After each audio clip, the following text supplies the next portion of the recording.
let's explore some tips and tricks to help you stay centered and maintain your lane. Many new drivers often find it challenging to maintain their lane while driving. If your student driver is having difficulty staying in their lane, instruct them to first focus on a point about 10 feet ahead on the inside of the left line. After that, shift their gaze to the furthest point they can see down the center of the lane. Then, direct your focus back to the point 10 feet ahead on the inside of the left line. We are simply checking that we are traveling along the left line. Then, extending as far as the eye can see down the center of the lane. Now check your revision mirror and repeat. Inside left line, far and centered.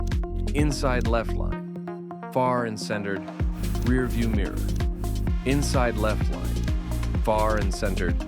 Inside left line, far and centered. Rear view mirror. If you are pulling to the left, you will notice that you are no longer in the inside of the left line. If you're hugging the right side of the road, which is very common for new drivers, you will notice that the inside point of the left line appears at a distance, while the right line seems larger and closer.